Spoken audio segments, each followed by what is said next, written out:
Hello students, आपके बीच doctor N K. Sharma NKS. Learning campus में आप सभी का हार्दिक स्वागत है।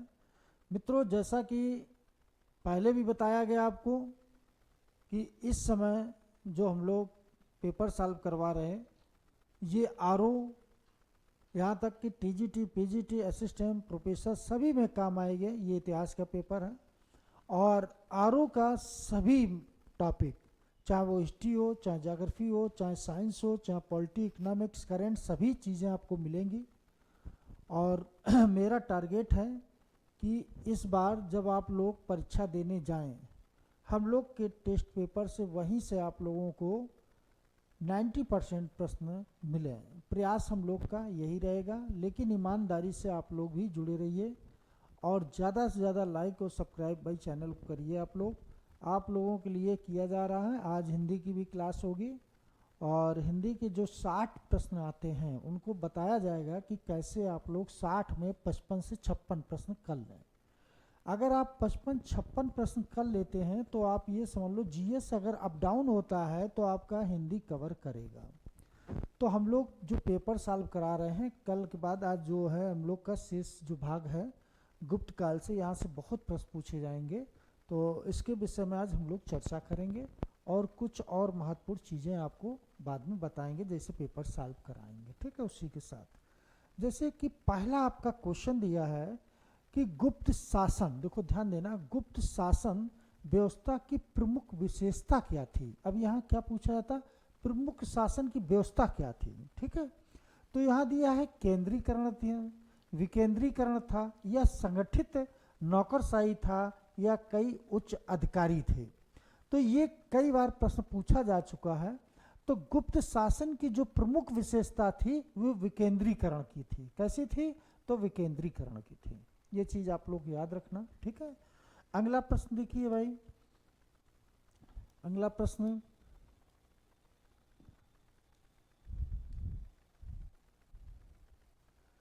गुप्त शासकों, देखो ध्यान देना कि गुप्त शासकों ने निम्न में से किस एक धर्म को पुनः जीवित किया था। यानी कि उस धर्म का पतन हो चुका था और उसको पुनः जीवित फिर किया, यानी कि उसका विस्तार भी किया। तो गुप्त लोगों ने ऐसा कौन सा धर्म था, यहाँ दिया वैदिक धर्म दिया है, भगवत धर्म दिया, बौद्ध धर्म दिया, जैन धर्म दिया। तो आप लोगों को मालूम होगा कि भगवत धर्म को गुप्त लोग मानते थे और भगवत धर्म के साथ साथ ये शैव धर्म को भी मानते थे। ऐसा नहीं है, अब यहाँ तक कि समुद्रगुप्त बौद्ध धर्म को भी मानता था, है ना।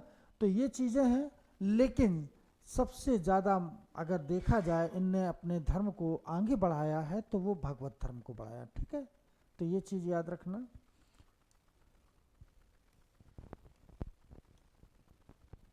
अगला प्रश्न है कि वासुदत्ता को किसने लिखा। बहुत ये पूछा जाता है कि वासुदत्ता जो थे एक पुस्तक, वो किसने लिखा था। तो ये भी प्रश्न कई बार आपसे पूछा जा चुका है। आपने देखा होगा कि वासुदत्ता किसने लिखा है। वारभट्ट ने लिखा है, दंडी ने लिखा है, कि सुबुंधु ने लिखा है, कि कालिदास ने। शुभबंधु इन्होंने ये वासुदत्ता पुस्तक लिखी थी। ठीक है, तो ये चीज़ याद रखना। वारभट्ट का आपको मालूम ही हुई है कि वारभट्ट किसके, हर्षवर्धन के समय थे। ठीक है ना। तो ये कालिदास, आप ये समझो कालिदास ये 9 रत्नों में एक रत्न ये भी थे, चंद्रगुप्त द्वितीय के समय रहे हैं। ठीक है, तो ये चीज याद रखना। अगला प्रश्न दिया है कि कामसूत्र लिखा गया। अब देखो कामसूत्र किसने लिखा, ये भी पुस्तक बहुत चर्चित पुस्तक है। तो कामसूत्र लिखा गया, किसने लिखा था, कालिदास द्वारा, दिमाग द्वारा, या वत्सायन द्वारा, या सुबुंध द्वारा। तो वत्सायन का ये जो है कामसूत्र पुस्तक थी। ठीक है, तो ये भी प्रश्न आपसे पूछा जा चुका है। अगला प्रश्न देखिए भाई।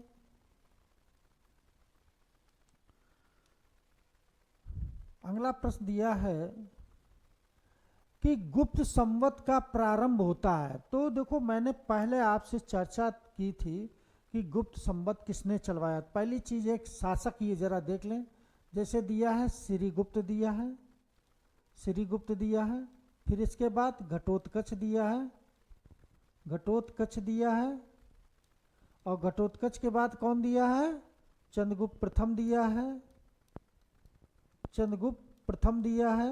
और चंद्रगुप्त प्रथम के बाद समुद्रगुप्त दिया है, और समुद्रगुप्त के बाद कौन दिया है? रामगुप्त दिया है। और रामगुप्त के बाद चंद्रगुप्त द्वितीय दिया है। और चंद्रगुप्त द्वितीय के बाद, यहाँ चंद्रगुप्त द्वितीय के बाद कुमारगुप्त दिया है, कुमारगुप्त। और कुमारगुप्त के बाद स्कंदगुप्त दिया है। और इसके बाद पुरगुप्त दिया है, फिर बुद्धगुप्त दिया है, फिर नरसिंह बालादित्य दिया है, नरसिंह बालादित्य दिया है, फिर भानुगुप्त दिया है, भानुगुप्त दिया।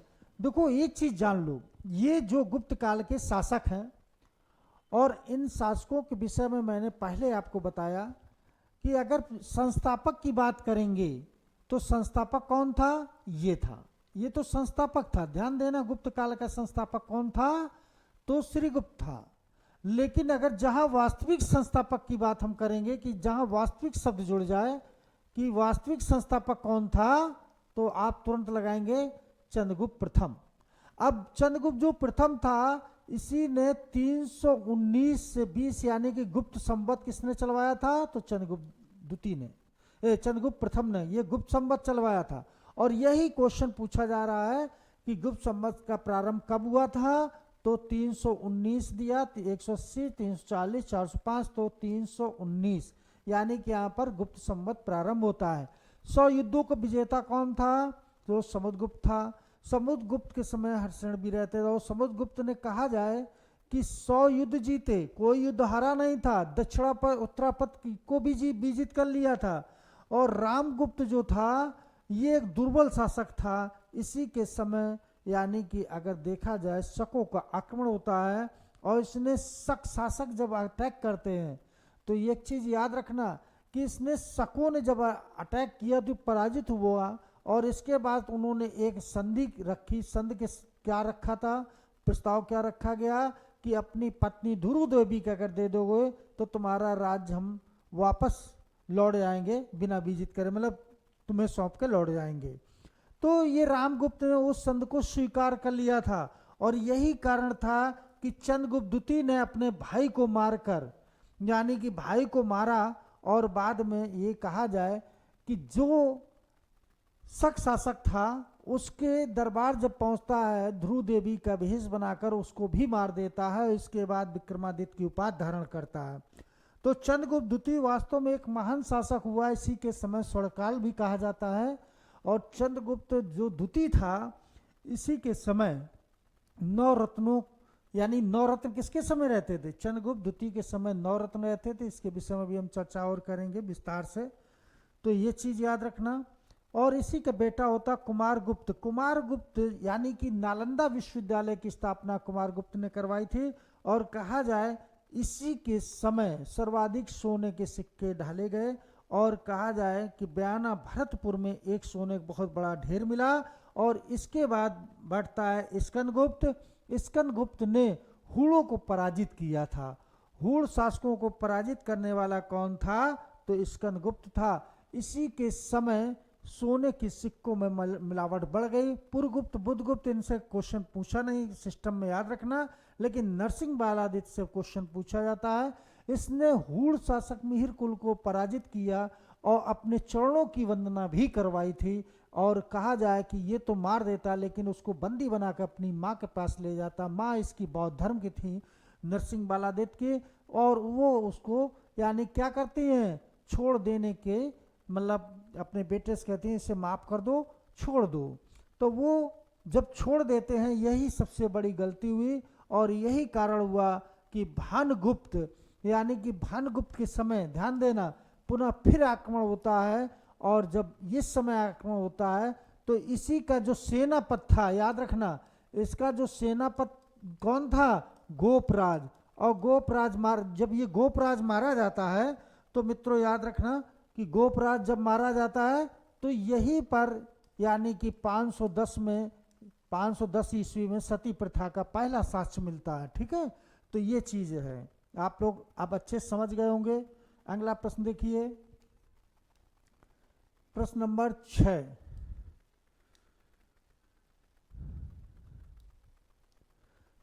चंद्रगुप्त द्वितीय का विवाह नागवंश की कुबेर नाग से हुआ था एवं उसकी पुत्री, देखो चंद्रगुप्त द्वितीय का विवाह किससे हुआ था? कुबेर नाग से। कुबेर नागा जो थी पत्नी इसकी थी, और इसकी जो कुबेर नागा चंद्रगुप्त द्वितीय की, मतलब चंद्रगुप्त द्वितीय जो था इसका विवाह कुबेर नाग से हुआ, और इसकी जो पुत्री थी प्रभावती गुप्ता थी। और इसका विवाह पूछा जाता किस वंश से हुआ था? तो हमने जब आप लोगों को पढ़ाया था, बताया था वकाटक वंश से हुआ था। तो दक्षिण के पल्लवों के या उत्तर के शासकों से या वकाटक वंश से या उपरोक्त में से कोई नहीं, तो यहाँ पर वकाटक वंश लिखेंगे। क्या लिखेंगे? वकाटक वंश। वकाटक वंश में इसका विवाह होता है। ठीक है, ये ब्राह्मण धर्म के थे, ये लोग कट्टर ब्राह्मण धर्म के थे, और ये गुप्त वंश के थे, लेकिन विवाह होता है इनका। ठीक है, तो ये चीज याद रखना। अगला प्रश्न देखिए, अगला प्रश्न दिया है कि समुद्रगुप्त की दक्षिण विजय में, देखो बहुत अच्छा प्रश्न है, कि समुद्रगुप्त की दक्षिण विजय में उसका सेनापति कौन था? तो दक्षिण विजय जब की है तो उसका सेनापति कौन था समुद्रगुप्त का? कम से कम ये 8 से 10 बार क्वेश्चन पूछा गया है। तो पुष्पगुप्त दिया, वीरसेन दिया, हर्षेण दिया, अमृका देव दिया है, अमृका दत्त देव, तो यहाँ हर्षेण हो जाएगा मित्रों। कौन हो जाएगा? हर्षेण। ये कई बार प्रश्न पूछा गया है, कम से कम पीएसएस में 8 से 10 बार प्रश्न आ चुका है ये। ठीक है, अगला प्रश्न देखिए, अगला प्रश्न दिया है कि निम्न में से किस शासक के शासन काल में दिल्ली की कुतुब मीनार के निकट लौह स्तंभ का निर्माण हुआ?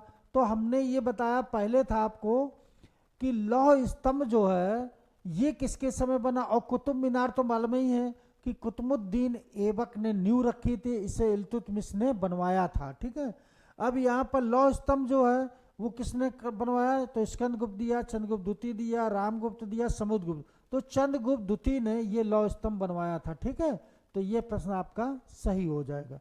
लौह स्तंभ यानी कि वहीं पर कुतुब मीनार भी है। ठीक है,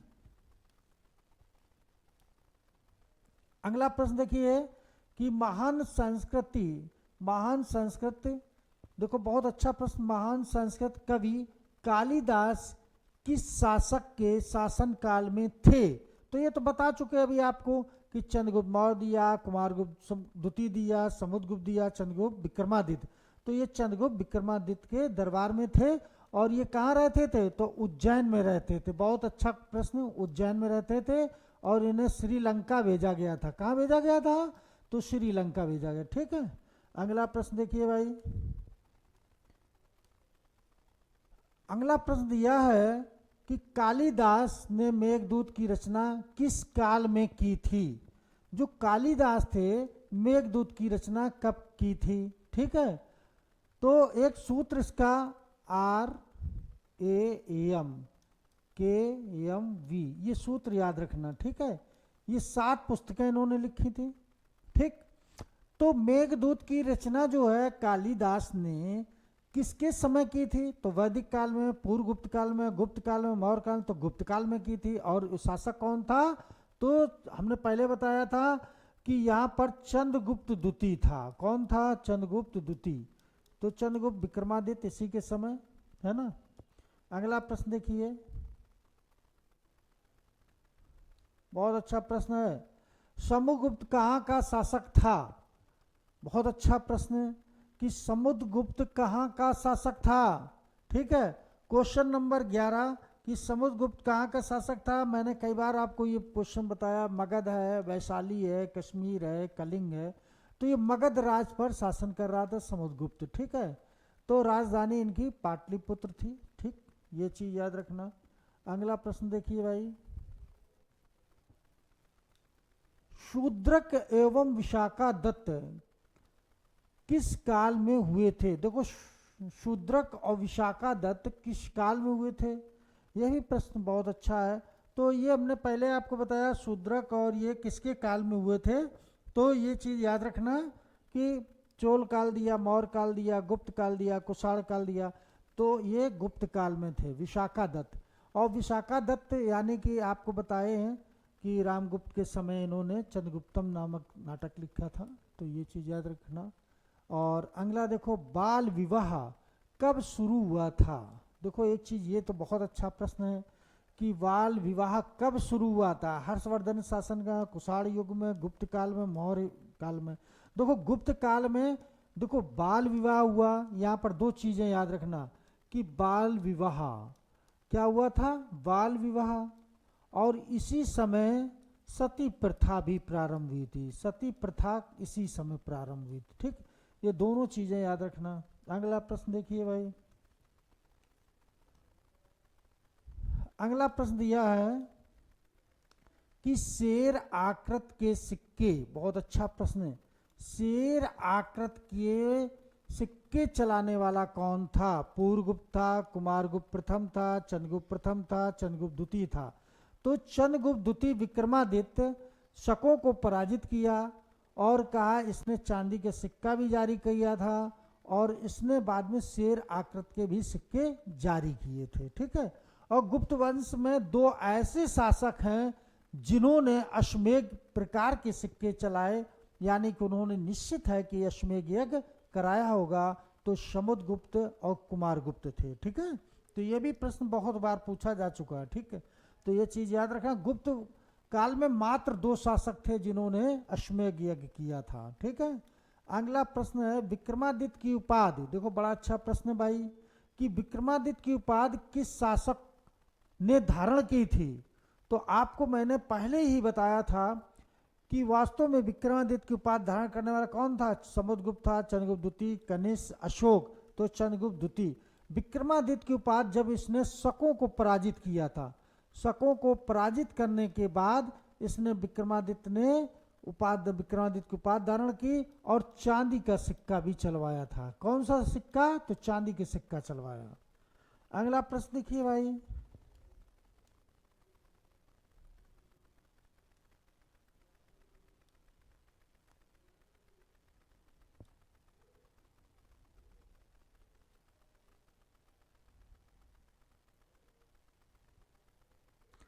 बहुत अच्छा प्रश्न है। और कहा जाए यह भी प्रश्न आपने देखा होगा कई बार पूछा गया है कि पराक्रमक की उपाधि किसने धारण की थी। स्कंदगुप्त, चंद्रगुप्त द्वितीय, समुद्रगुप्त, चंद्रगुप्त प्रथम, तो समुद्रगुप्त ने धारण की थी। ठीक है, तो यह भी प्रश्न कई बार पूछा गया है। अगला प्रश्न देखिए भाई,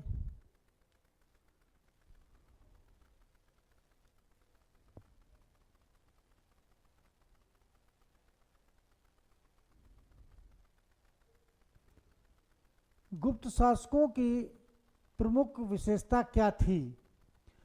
नवीन उच्च कार्यालयों की स्थापना करना था कि सुव्यवस्थित नौकरशाही था, या विकेंद्रीकरण था, या केंद्रीकरण।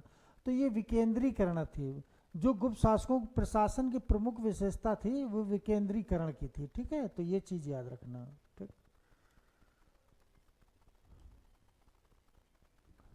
अगला प्रश्न देखिए, गणित, देखो ध्यान देना ये बड़ा अच्छा प्रश्न है।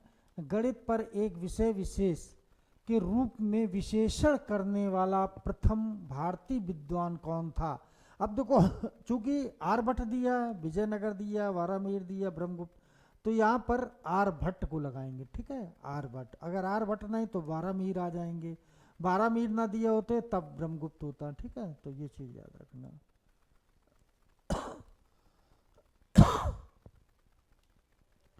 बहुत अच्छा प्रश्न है, नालंदा विश्वविद्यालय की स्थापना किसने की थी। देखो मैंने पहले आपको बताया। देखो एक चीज याद रखना कि विश्वविद्यालय से प्रश्न एक निश्चित पूछा जाता है और कभी कभी विश्वविद्यालय का एक क्रम मिलाने का जाता है। जैसे कि क्रम मिलाने का आएगा तब भी आपको हम बता रहे हैं, अगर एक एक करके पूछा जाएगा तब भी हम बता रहे हैं आपको। ठीक है, तो सबसे पहले विश्वविद्यालय कौन था, तो तक्षशिला था। कौन था, तो तक्षशिला था। तक्षशिला के बाद कौन हुआ, नालंदा हुआ। नालंदा के बाद विक्रमशिला हुआ, विक्रमशिला, ठीक है। फिर कौन हुआ, सोमपुर हुआ, सोमपुर। ये 4 विश्वविद्यालय आप याद रखना, ठीक है। तो ये 4 विश्वविद्यालय मिलाने का थे सबसे प्राचीन, ये फिर ये फिर ये फिर ये, ठीक है। तो ये विश्वविद्यालय हैं, ठीक।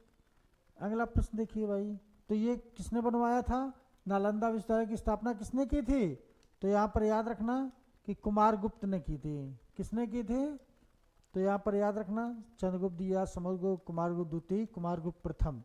तो ये कुमारगुप्त प्रथम ने की थी, ठीक है। द्वितीय मत लगा देना, नहीं क्वेश्चन आपका गलत हो जाएगा। कुमारगुप्त प्रथम ने नालंदा विश्वविद्यालय की स्थापना की थी, ठीक है। अगला प्रश्न देखिए भाई, बहुत अच्छा प्रश्न है। फायान, देखो फायान के विषय में प्रश्न पूछा। फायान के अनुसार गुप्त वंश में शासन की दंड किस रूप में दिए जाते थे, यानी कि उसने फायान ये कहता है कि गुप्त वंश में जो दंड व्यवस्था थी वो किस प्रकार की थी, जुर्माने की, यातना की, मृत्युदंड की, हाथ काटना। तो जुर्माने की ज़्यादातर थे, और बहुत ज़्यादा जब चोरी कोई करता था तब उसे मृत्युदंड दिया जाता था, ठीक है। वैसे जल्दी से मृत्युदंड नहीं दिया जाता था, ठीक। अगला प्रश्न देखिए,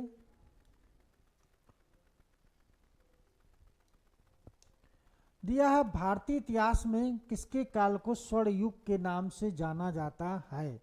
देखो एक चीज मैंने बताया, गुप्त काल में स्वर्ण युग पूछा जाएगा तो आप किसको लगाएंगे, मुगल काल में पूछा जाएगा तब किसको लगाएंगे। देखो 2 क्वेश्चन हम बताते हैं आपको, अशोक दिया, चंद्रगुप्त विक्रमादित्य दिया, चंद्रगुप्त मौर्य दिया, समुद्रगुप्त। तो यहाँ चंद्रगुप्त विक्रमादित्य के समय स्वर्ण युग कहा जाता है, और वहाँ अगर मुगल काल की यही बात, देखो एक दूसरे मैच करके पढ़ें, मुगल काल की बात अगर होती, ठीक है, तो शाहजहां को लगाते, ताजमहल जिसने बनाया था, ठीक है। शाहजहां काल के समय यानी कि मुगल काल का स्वर्ण काल कहा जाता, ठीक है। और यहाँ गुप्त काल को तो चंद्रगुप्त विक्रमादित्य को कहा जाता। तो एक दूसरे से इस तरीके से अगर पढ़ेंगे तो जिंदगी में नहीं इतिहास भूलेंगे, ठीक है। तो समुद्रगुप्त के समय कांची का राजा कौन था, ये भी प्रश्न बहुत पूछा गया है, और ये प्रश्न आप खुद उठा के जब पेपर सॉल्व करेंगे, देखो ऐसे नहीं आपको मालूम होगा कितने बार पूछा गया है, जब आप पेपर सॉल्व करेंगे तब आप जरूर ये कहेंगे कि जो सर कह रहे थे सही कह रहे। समीक्षा अधिकारी में कम से कम 5 से 6 बार पूछा गया, पीसस में 8 से 10 बार पूछा जा चुका है कि ये समुद्रगुप्त के समय कांची का राजा कौन था। तो हस्तवर्मन दिया है, मटराज दिया है, नीलराज दिया, विश्वगुप्त दिया है। तो विश्वगुप्त था, और इसे ये यानी कि दक्षिण भारत में था, और इसे अंतिम रूप से पराजित कर दिया था, ठीक है। तो ये याद रखना, ठीक। अगला प्रश्न देखिए भाई, बहुत अच्छा प्रश्न है, दिया है निम्नलिखित में से कौन सा स्थान योद्धाओं का टकसाल केंद्र था। बहुत अच्छा प्रश्न है। बयाना दिया है, रोहतक दिया, बरेली दिया, मथुरा। तो ये रोहतक लगाना, कहाँ लगाएंगे योद्धाओं का, तो रोहतक। और बयाना में ये यानी कि सोने के सिक्के का ढेर मिला था, सोने के सिक्के का एक ढेर मिला था, ठीक है। तो ये चीज याद रखना। लेकिन यहाँ टकसाल की बात कर रहा है, चूंकि ये टकसाल की बात कर रहा है तो टकसाल हम रोहतक लगाएंगे, ठीक। तो दोनों याद रखना, ठीक है। अगला प्रश्न, अगला प्रश्न बहुत अच्छा प्रश्न है भाई, देखिए इसको। पड़गुप्त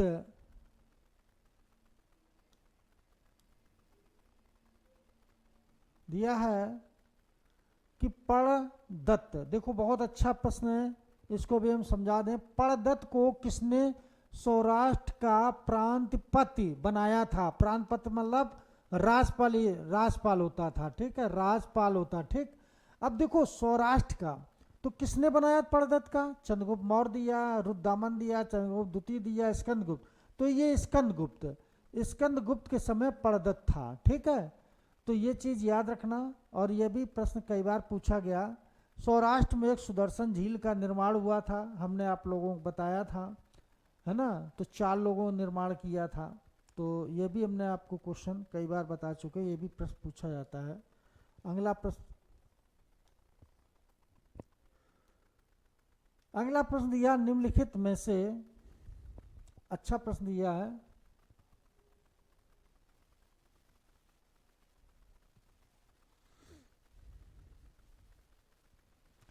निम्नलिखित में से किस अभिलेख से प्रकट होता है कि प्राचीन श्रेणियां बैंकों का भी कार्य करती थीं? तो हुविसिक के काल में मथुरा अभिलेख, ये किस वंश का था? कुषाण वंश का। ठीक है, ये याद रखना, कुषाण वंश का। कुमार गुप्त के समय मंदसौर अभिलेख, ये तो गुप्त वंश। बुद्ध गुप्त के समय एरड़ अभिलेख। मीर भोज के समय ग्वालियर अभिलेख। तो याद रखना कि ये कुमार गुप्त के समय मंदसौर अभिलेख था, उसी के समय ये श्रेणियां बैंकों की कार्य करती थी। ठीक है, जो श्रेणियां थी उस समय बैंक व्यवस्था